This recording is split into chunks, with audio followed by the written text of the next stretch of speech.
on Nova Legends podcast. I have my old pal Sue Patberg, coach at Emory, whose team is in the Final Four again, which is always an exciting thing for a coach, obviously. Sue, it's great to see you. Thanks for doing this. Oh, it's great to see you too, Julian. It's been a while. Yeah, it's been a while. Well, let me reintroduce you, and then we can get right into it. I believe this is your 19th year at Emory, It coach. is. Yep. It's my 20th year, my 19th season because of COVID. Oh, COVID, that's right. Yep. Time flies though. This is your 14th NCAA tournament. You got to the 2012 final game against my pal Scott Fry at Messiah. Heartbreaker there. You've won three UAA championships, more than 380 wins, higher than a 73% win percentage. Before that, 12 years of Division One soccer. You head coach of Division One soccer at University of Minnesota, at Georgia with Vince Dooley, a football coach. Funny story you told me last time. And then, you played at Robinson. You're a year behind me in Fairfax, but then you played at UMass for Ken Bonda. Got to three Final Fours. You were the MVP of the team, Defensive Player of the Year, the conference or the team, Coach. We didn't have a conference actually. So I can't quite remember. Maybe it was just of the team. I don't really know. Back then we were just a bunch of teams playing each other. Yeah. Well, it was a great team. You end up losing to your to who became your mentor, Anson Dorn, at UNC in the final game. Anyway, did I get most of that right, Coach? You did. You did. Besides that, I couldn't tell you how many wins or losses or ties I have. I kind of just look forward to the next hopeful win. Well, you guys have great social media people on your website, so it's easy to find out for me. Well, look, first of all, coaching during Thanksgiving. This is the high school football playoffs in Northern Virginia, and I've been covering that. And so when coaches are still practicing during Thanksgiving, Thanksgiving Day, that's a really incredible time for a coach. Now, Division three soccer is a little bit different in that you guys play before, and then you have a week off, kind of recover, and then your playoffs are like the weekend after Thanksgiving. But it must be special to be playing and coaching this time of the year. It is. It is. It's so we gave our players a couple days off, but just the whole time you're like, so we practiced Wednesday morning, and then they all jumped on their flights and headed home, and then we practiced Saturday afternoon after Thanksgiving. But the whole time you're just like, okay, you're hoping you made the right decision, knowing that they really need to see their families. They really needed some time off. Their bodies needed a break. But it's a little nerve-wracking, but super exciting. I mean, I was just walking into work yesterday and I was like, oh my God, I get to come to work with actually games to play and practice to have and in December. This is amazing. So Yeah. yeah, Well, you it's deserve it. You're a great coach. One thing that's interesting, I started covering the women's college Final Four because it was in Virginia. So I just figured it would be in Roanoke, Salem. A lot of folks don't like to spend their Decembers there, but I realized this year you guys are in Vegas. So you guys have upgraded a little bit. So what brought on that change? I think they just put it out for a bid. And Las Vegas Visitors Bureau bid, and they got it. And as you know, they have the Raiders now. I think the Oakland A's are moving there. I think they're just really trying to push Las Vegas as a sports town and sure, gambling, of course. But I mean, I think they're trying to also maybe change their image. I have no idea. Yeah. But it's funny you should be talking about Salem and Roanoke because I got to put a little plug in for Emory volleyball. That's where our volleyball team is in the final eight, Oh, is great. actually in Yeah. Salem, Virginia. Well, they're still hosting a lot of the high school state championships, and I'm sure, I think you're doing baseball, so they still host a lot of great tournaments. As you know, they have awesome facilities there. Um, to give your boys team a plug, I did interview an Emory soccer player this year, Josh Grand, who was my son's club teammate growing up. Great kid and such a fascinating guy to interview. So That's pretty that's neat. awesome. What's that? I said, that's really neat. Oh yeah, he's a great kid, great player. He's doing really well there. So really happy for him. Does it make it any different that it's going to Vegas instead of Roanoke, Salem? Is it a different feel for you or? I mean, I think for the players, that's an exciting place, of course. Oh, trying to get to Vegas. Let's go to Vegas. And it just has a little bit better ring, I think, than, no offense, Salem, Virginia. But so Yeah. yeah, I think it was, something to be excited about. Yeah. Well, Coach. I've been following your team closely since I interviewed you a few years ago. And when teams advance in college playoffs, there's always so many close games. If you look at the NCAA's, I mean they're mostly one goal games. I think you've had four in a row, and one of those was penalties. But it's normal. That's the way it is. And this team advanced. This very young team you have advanced to the Final Four. And you've had other teams advance too. Is there any rhyme or reason or any logic behind which teams advance and which teams don't? I mean, so much has to go in your way, and you need the luck of the draw. You got to win the penalties. Do you feel there's merit in all this? A little bit is kind of luck of the draw. It is. I think being home that first weekend is really great. So we hosted the 64 and 32 round, and uh, that's awesome because you're not traveling. You can sleep in your own bed. So that was a great way to start it off. And if it's a great question, Julian. God, I would love to know the answer to it myself, but it's like peaking at the right time. So even though earlier in the season we lost three games, lost to WashU, lost to Christopher Newport, who are on the other side of the bracket, and then we lost to Carnegie Mellon. So it's like you really need to win the game so that you can host, but you don't want to be peaking at the wrong time. Mhm. So I think that definitely has something to do with it. Being at home for those first rounds, I definitely think that helps tremendously. Um, but again, like you said, a lot of things have to line up. You kind of have to have some luck along the way. You got to remain healthy. You have to have the depth with your team. And a lot of it too has to go in just the players' belief in themselves and what they're capable of. Last year for us, it was we didn't know we were going to get in. And so that was a huge gift. And that was like, wow, we kind of got had a second chance. We had a second life. So that was different for us. This time we knew we were going to get in. It was a matter, are we going to host? Where are we going to go? What's our draw going to be? Yeah. Well, you guys are 14 wins, three losses, and four ties. Three quality losses. CNU, as you mentioned, Washington U, who's also still alive, and Carnegie Mellon. Going into this year, after I think you got out by penalties last year in the round of 32, unfortunately. What were your expectations coming in? I mean, your team is very young, especially in terms of your goal production.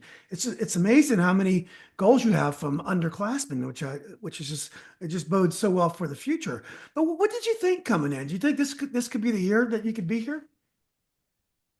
Uh, to be honest with you, we had no idea. We really didn't know what to expect. And we knew we had quality players. We knew we had competitors. We knew we had players returning that had experience, but we graduated, our some goal scoring forwards, our midfield, so to speak, our starting center mid, so to speak. And so we really didn't know. And with only two seniors, that's always kind of like, okay. But Claudia and Chase have been amazing leaders and have come back so ready and um, fit and prepared to take on that role of the two seniors. And then we have a strong junior class that has been really helpful with that. And then, like you said, our underclassmen goal production, playing time, and then just kind of it's just come together over the course of the season. It's just continued to come together. Yeah, it's so great. Well, last time we talked, you called the portal the Wild Wild West, which I'm sure it's no crazier now. If anything, it's even crazier. But you built this team kind of the old-fashioned way. You got young players, you got players out of high school. They're giving them playing time. You do have, I think you have one grad student that's playing, or maybe not. I know you use your public health program as a lot of grad students are interested in Emory for that program. Have you gained any appreciation for the portal over the last, I guess it was 2 years since we've talked? It looks like you are still putting your team together the old-fashioned way. Yeah, so we actually tried to get a few players out of the portal, people that had reached out to us, and we recruited them hard, and they had other opportunities, went other places. Um, and so, yes, we've been going the old-fashioned way. We've also had graduate students we don't currently, and I think it's an interesting situation for them because I think it's different when you transfer as an undergrad, but we only had grad students who I think felt like, I think the tricky part for them is they've played their time, and if they were starters or played a lot of minutes for them, they have a huge affinity for that school. And now they're like, oh, I graduated. Let me take a minute. Let me breathe. But we're pretty good programs. So you got to do the work coming in. And, I think that's a hard at times for the graduate students is to put that time and effort back into um, your fifth year to come back in. And so I think that's a little bit of an interesting twist for them. The other part of it is, there's classes that conflict with practices, so they're juggling a lot. And that first year of public health, which is our experience, where all of them were, is pretty demanding. The second year, of course, they're doing dissertations and all that kinds of stuff. But yeah, I think there's benefits, but I also think there's benefits to just having players that are playing for you for all 4 years, 5 years. Yeah, I did notice the Emory on the boys team. They have a star player who was a Division I player who had moderate success, and he was like the player of the year in the conference. I know last year, I believe I interviewed Frank Marino, Cal. Was it Frank? No, not Frank Marino. I'm Cal Lutheran coach, Frank. Frank. I forgot his last name, but Me but too, me too. but it's close. But I know the goal scorer in the championship game was a transfer that was at a Division I school, and that kind of found her wings at Division III. So it is great to have the opportunity, but I guess it's still, it has to be the right fit and the right match, and it's not going to work in every circumstance. Well, let's talk a little bit about your players this year. I have a local player. I live in Lansdowne near Leesburg now, and I know Independence has a player there named Caitlin Nimmer. She had 11 goals, 9 assists. She was rookie of the year last year, even better this year. She's a sophomore. Michaela Camp, freshman, 9 goals, 8 assists. Emily Woodall, sophomore, 7 goals, 2 assists. Emily Bazzuti, freshman, 5 goals, 1 assist. Madison Tung, who scored the game winner to get you here, I believe, sophomore, 4 goals, 3 assists. Now that's your attackers, all very young. It's got to be very exciting to have, as we mentioned earlier, all this production out of young players, and you don't have very many unassisted goals. You have a lot of assists. I see a lot of teams have a lot of goals, not so many assists. It seems like many of your goals are assisted as well. So that's pretty exciting. It really is. I mean, again, you recruit the players, but you don't really know until they get in here and how quickly do they adapt to the college game, right? Like that really to me is the measuring stick of whether they can contribute as freshmen or not, is can they adapt to the speed of play, to the physicality. And for forwards, it's interesting because they're the creators. The midfielders and forwards are the creators, which is, we always say it's much harder to create than for a defender to destroy, right? Their job is to destroy the attack, keep the ball, pass it out. There you go. Mhm. Our outside backs get forward like crazy, but you know, it's a little bit different. The forwards have to figure out individually who am I going against? Collectively, what is this back line? Where are their weaknesses? Where are my strengths? How can I play to my strengths and exploit their weaknesses? How can I find my game inside this 11v11 game? Um, and these forwards that you name, they all are a little bit different. They all bring something a little bit different. And honestly, at the beginning of the year, we started off pretty much like with a bang, and then we kind of struggled to find our chemistry with each other because you had to start bringing each other into the game. You had to start figuring out how to combine and play to each other's strengths and offer it at areas and not become predictable. And so we hit a kind of a middle path where we had to figure it out. And hence I think we have figured it out. We're continuing to figure it out, right? Like you can never stop and say, oh, we're great, we're done here. I mean, we got to figure out how to beat William Smith. So yeah, Yeah, it's exciting. yeah, it totally is. Well, your goalkeeper, Sofia Garcia, only a junior, She had 8 saves versus Amherst. I didn't see the game, but 8 saves is a lot of saves. She's had a great year, and that was obviously an amazing performance. Yeah, I think they said that that was her highest save total in a game. Mm. So, started off, we started off real shaky, and she had to save a penalty kick literally within the 10, 15 seconds of the opening kickoff. Wow. I mean, it was a lot. So then we finally settled down, created opportunities, had good chances, scored a goal in the first half, came back into the second half, created more chances. But 20 minutes left. Amherst, really good team, talented team. They are pressing us. We are getting shelled. We are numbers behind the ball, fighting for our lives, trying to clear the ball, exhausted because the day before we played Loris, regular time, 20 minutes of overtime, penalty kicks, and then we turned around and played the next day. Wow. So we're fighting for our lives. And yep, Soph had to come up big for us in that game, and she did. That's amazing. Um, well, also, I believe you mentioned Claudia Schmidt as one of your seniors. I know you have Michelle Davison, also a junior at defense, and you mentioned one more senior that's been a big leader for you. I think Chase, I believe you said. Yes, that's right. Yeah, so they round up. So they bring a little bit of experience, um, to your team. So one thing, Coach, I did notice, and oftentimes when I preview for these interviews, in the girls on the women's side, there's a lot of blowouts. Teams win 8-7, like Messiah. They always half their games are 5-0 and above. You guys, your games were close. You had some games where you won pretty easily, but there were some close ones too. And you had some ties, obviously, and of course, a few losses. That must be a good thing because once you got in the playoffs, when you got in these close games, these 4 1-goal games in a row, your team's used to it. I think if it's too easy, maybe you fall apart in these close games or you get nervous. I think probably your tough schedule probably made you a little bit seasoned for the postseason. Oh, 100%. I mean, just playing in the University Athletic Association, that's our conference, we had 7 out of 8 teams into the NCAA tournament. Wow. The automatic qualifier, which was WashU, and they stayed at number one all season, in the NPI, that power rating.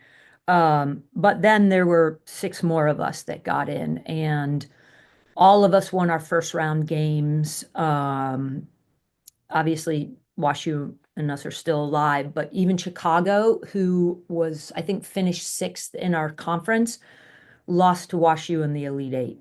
I mean, the level of play in our conference is second to none, literally second to none. It is so good and so strong, and we call it the gauntlet.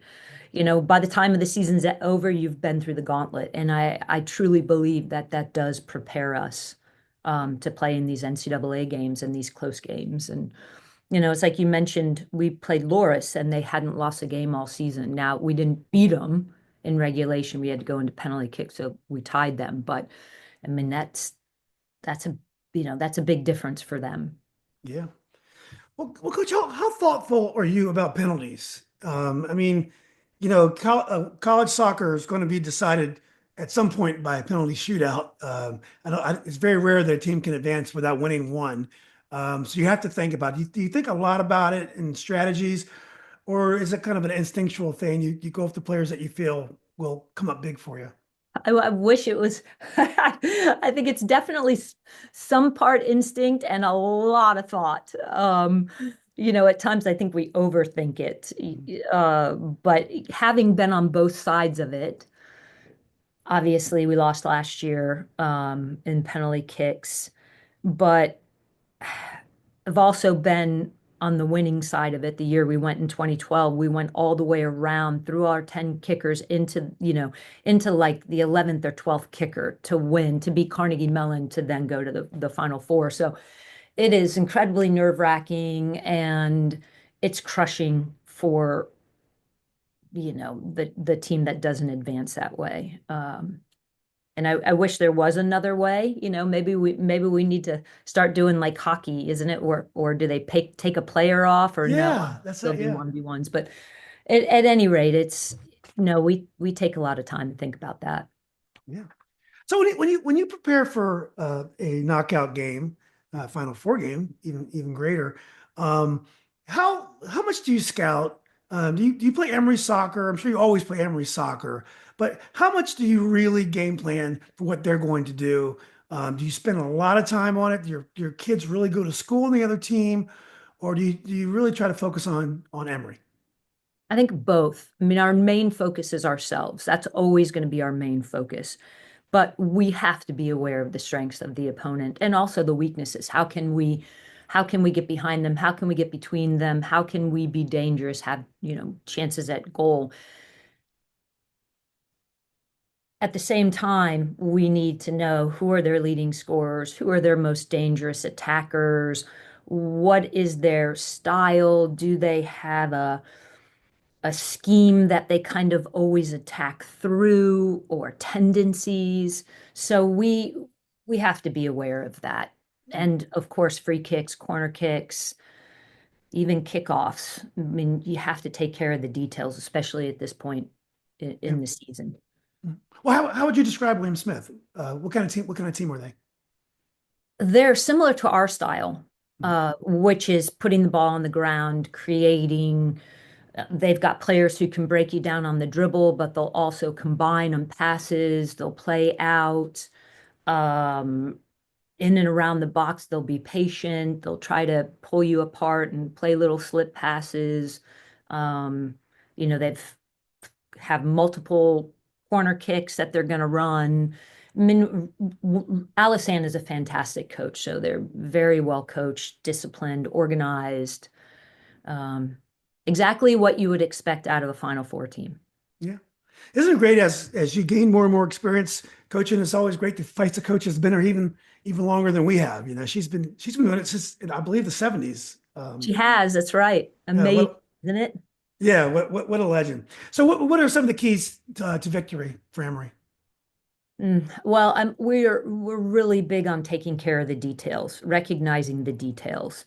And it could be something as simple as they put the ball down, they play a short corner right away. Are you running back? Are you paying attention? Are you organized? Are you calling out marks? Are we where we need to be? Um, I think recognizing, we've watched a few of these films and it looks like maybe they're playing marking backs and a sweeper, which is kind of old school, but we've Yeah, actually run into it against Loris as well.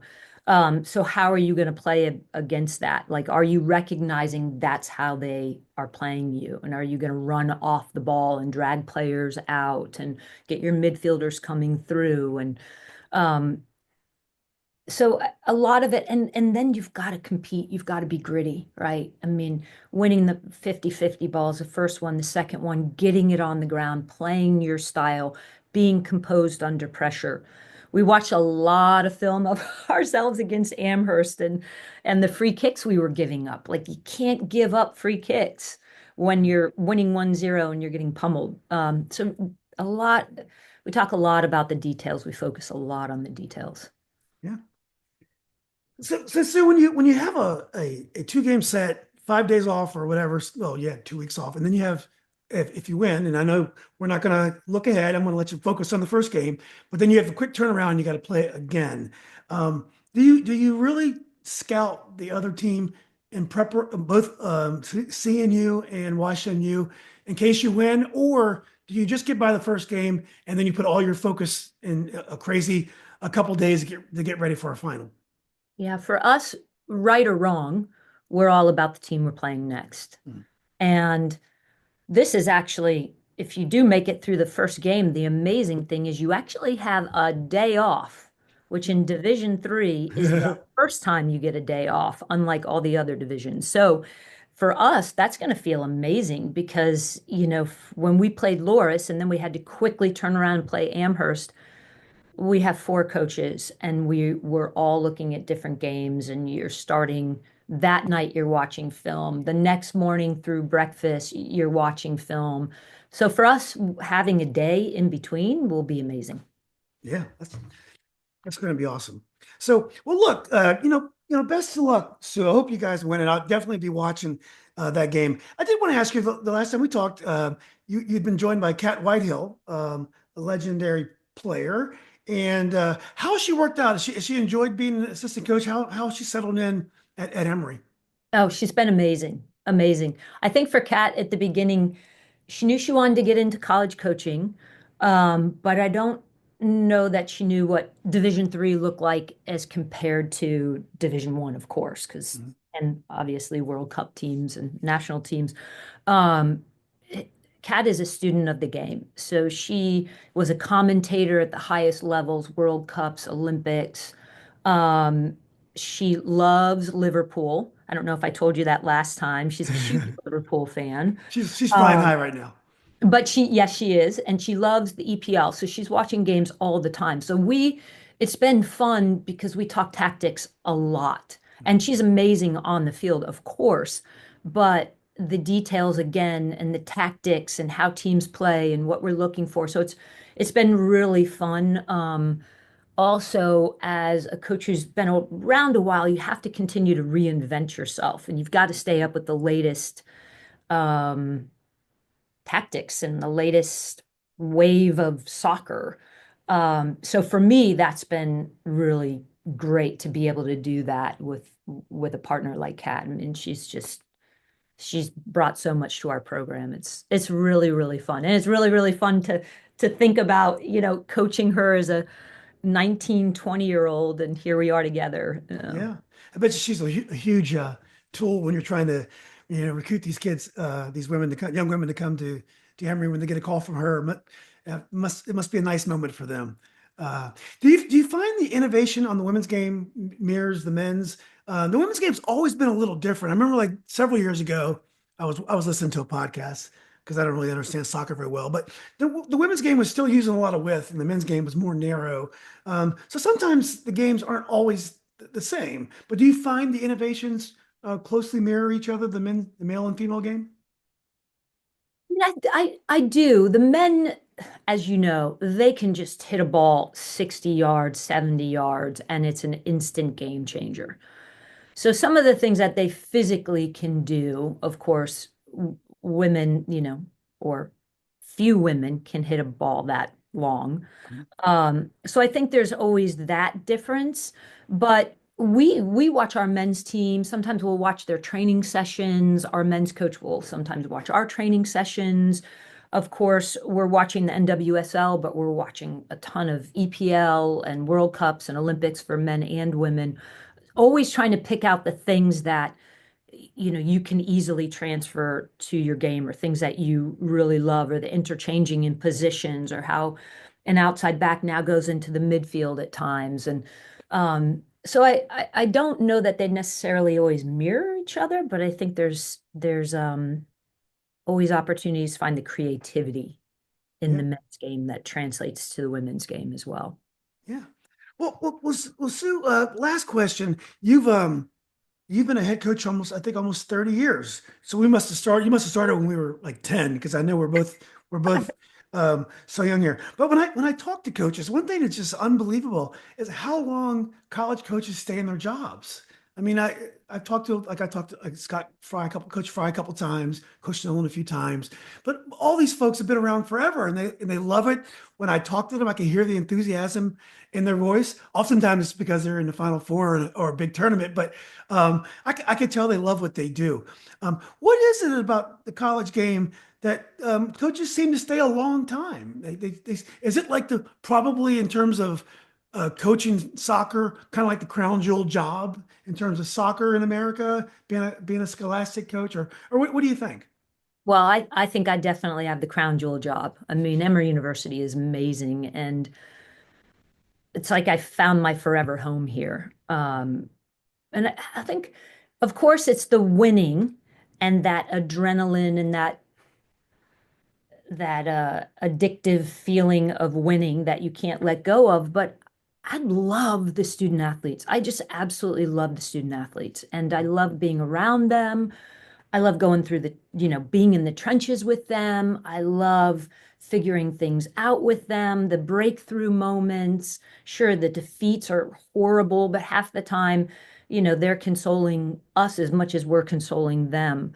Mhm. Um, I think so many of my fondest memories, sure, I love the winning and losing, but half the time they're not about that. It's something that happened in the airport or on a bus trip or some funny thing that happened on the field or whatever it is. And I think that's what keeps me coming back is just wanting to be around them and that we get to do something together that we're all passionate about. We get to step on the soccer field every day together in the sunshine and you know go after this, compete together. And that for me is I just can't even imagine doing anything else, Yeah. honestly. Well, you're very lucky, and they're very lucky to have you as well. I bet you go to a lot of weddings at this point, don't you? Oh yeah, I do go to weddings.